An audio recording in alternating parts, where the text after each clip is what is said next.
Olá, meu nome é Giovana, sou membro da Igreja Presbiteriana de Limeira e do Projeto 316. Esse vídeo faz parte de uma série de vídeos sobre as mulheres da Bíblia. E a personagem de hoje é Axa, uma filha destemida e confiante, como nos mostra Josué 15, versículo 18 ao 19.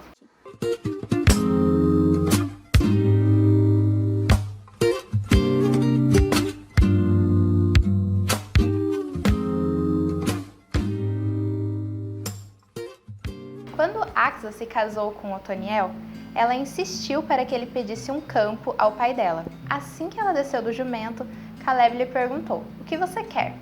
Ela respondeu: "Quero mais um presente. O Senhor me deu terras no deserto do Neguebe. Agora peço que também me dê fontes de água." Então Caleb lhe deu as fontes superiores e as inferiores. Nesse trecho dá para ver que Axa era uma moça persistente e ousada. Mais do que isso, era uma mulher sábia, pois ela sabia do que aquela terra seca precisava para ser boa e como conseguir isso. Axa é citada na Bíblia em apenas 3 pequenos trechos: Josué 15 e Juízes 1, que nos permitem saber sobre a história dela, e em 1 Crônicas 2:49, na listagem da descendência de Caleb. Eu vou ler aqui o trecho completo de Josué 15, do versículo 13 ao 19.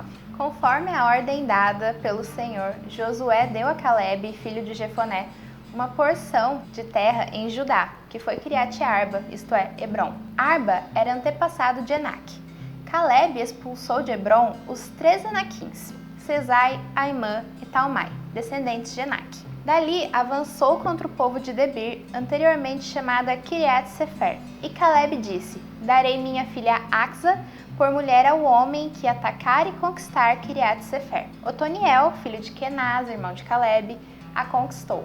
E Caleb deu sua filha Axa por mulher. Quando Axa foi viver com Otoniel, ela o pressionou para que pedisse um campo ao pai dela. Assim que ela desceu do jumento, perguntou-lhe Caleb: "O que você quer?" "Quero um presente", respondeu ela. "Já que me deu terras no deserto do Neguebe, dê-me também fontes de água."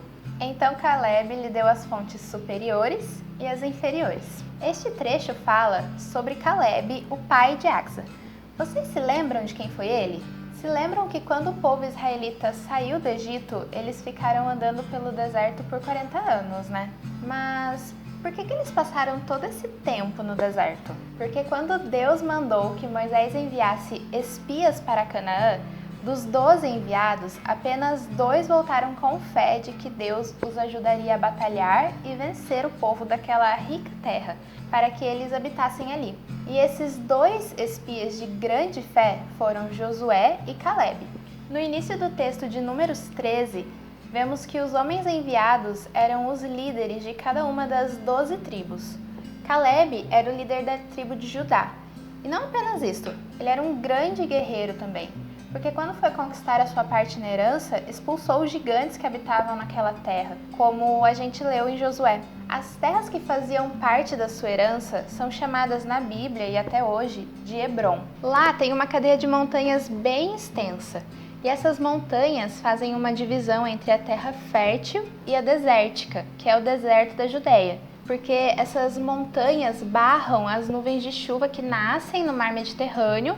Por essa razão, dificilmente elas chegam a leste das montanhas de Hebrom, e aquelas terras se tornam muito secas e inférteis. Não sei vocês, mas eu vejo nas atitudes de Caleb enormes demonstrações de fé em Deus. Eu nem conheci ele. Agora, imaginem a Axa, filha deste homem de grande fé. Ela com certeza teve várias oportunidades de aprender mais sobre esse Deus durante a sua vida de caminhada e batalhas pelo deserto. A Bíblia instrui, em Provérbios 22:6, que os pais devem ensinar o caminho correto para os filhos enquanto pequenos, para que depois de grandes, eles não se desviem. Eu creio que Axa foi muito bem instruída em sua infância, porque podemos ver que depois de casada com Otoniel, ela se mostrou uma mulher virtuosa, como a de Provérbios 31. Seu marido confiou nela e ela foi um instrumento de bênção. Podemos ver também que ela foi uma filha obediente e que honrou seu pai. E como Paulo nos lembra em Efésios 6, versículo 1, isso é um mandamento e nos leva a ser bem-sucedidos e a ter vida longa sobre a terra. Pode parecer estranho o modo como ela foi dada em casamento, mas na época esse era um costume totalmente normal. Eram os pais que decidiam com quem suas filhas se casariam, e Caleb parece que foi bem exigente ao escolher o marido para sua filha. Afinal, ele tinha que ser um guerreiro muito valente para vencer os gigantes que habitavam na terra que seria o dote de casamento. Com certeza, Axa era muito preciosa aos olhos de seu pai e de quem aceitou o desafio. Mas essa terra que foi o dote dela era um deserto. As terras que seu pai deu eram no deserto do Negueb, justamente do lado das montanhas de Hebron, onde não chovia. Axa nasceu e viveu sua vida toda até então no deserto, caminhando até a terra prometida. E quando ela tem finalmente a oportunidade de se estabelecer e construir sua casa, ela vai para outro deserto? Ela não viu nisso um problema ou motivo para reclamações. Ela conhecia muito bem os problemas de viver no deserto. Então sabia como solucionar o problema de falta de água e infertilidade da terra. Eles precisavam ter também a parte da terra onde estavam as fontes de água. No deserto do Negueb acontece um evento muito interessante. Nos tempos de chuva, as fontes ficam muito cheias, mas tão cheias que elas transbordam e correm como um rio de muita força. São as chamadas torrentes do Negueb, que são citadas no Cântico de Romagem de Salmo 126. Este salmo cita como o deserto ficava revigorado quando as torrentes jorravam por ele. Certamente, Axa tinha conhecimento disso, pois ela pediu as fontes ao seu pai.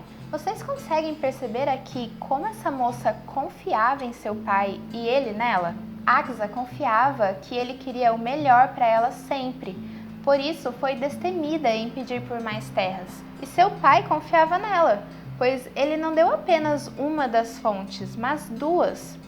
Ele sabia que ela seria sábia em cuidar da terra que ganhou, por isso deu a ela mais do que ela havia pedido: as fontes altas que vinham das montanhas e as baixas que vinham do chão do vale. E aí, o que nós podemos aprender com a Axa? Bom, primeiro, ela foi uma moça que levou uma vida sofrida no deserto desde que nasceu, mas isso não fez dela uma pessoa amargurada, pelo contrário. Ela soube aprender com todas as dificuldades que enfrentou. E quando os tempos bons chegaram em sua vida, ela aplicou todo esse conhecimento. Nós devemos ser assim também, aprender com cada provação que temos em nossa vida, pois todas elas servem para nos amadurecer na fé em Cristo. Ela também mostrou ser uma filha obediente, que honrava seu pai e teve a recompensa disso. Honrar pai e mãe é mandamento de Deus e um mandamento que traz promessas. Podemos confiar que se honramos aos nossos pais, honramos ao Senhor, pois eles são instituídos autoridades sobre a nossa vida. E por último, é lindo ver como ela confiava em seu pai e recebeu dele mais do que pediu. Ela só queria uma fonte de água, mas Caleb lhe deu duas. É como Jesus disse em Mateus 7. Se seu filho lhe pedir pão, você lhe dará uma pedra? Ou se pedir um peixe, você lhe dará uma cobra? Portanto, se vocês que são maus sabem dar bons presentes a seus filhos, quanto mais seu pai que está no céu dará bons presentes aos que lhe pedirem. Nós podemos confiar que temos um Pai Celestial muito melhor que o nosso Pai terreno, por melhor que esse seja. A leitura da Bíblia e a oração são os modos que temos para nos comunicar com Deus e desenvolver a intimidade com Ele. E se somos filhos dele, podemos confiar que Ele escuta as nossas orações e sabe o que é melhor para a gente, mais do que nós mesmos. Seja nos bons momentos ou nos mais profundos vales, podemos confiar que o nosso Pai não nos desampara e a fonte da vida nunca ficará seca, por mais duradoura e intensa que seja a estiagem. Todos estes momentos são meios pelos quais Deus nos ensina a sermos santos e íntegros, conforme Ele quer que sejamos. Então, nós devemos buscar ser santos como nosso Pai é santo. E enquanto temos nossos pais terrenos, devemos sempre honrá-los, pois isso é o que Deus pede de nós e é o exemplo que temos em Jesus, que até mesmo na sua morte dolorosa não se esqueceu da sua mãe e não deixou que ela ficasse desamparada. Ele é sempre o nosso maior exemplo. Bom, então esse foi o vídeo de hoje, pessoal. Eu espero que vocês tenham gostado. Compartilhem com os amigos nas redes sociais. Se inscreva no canal da nossa igreja e também deixe o seu like pra gente. Acompanhem os outros vídeos da série e até o próximo!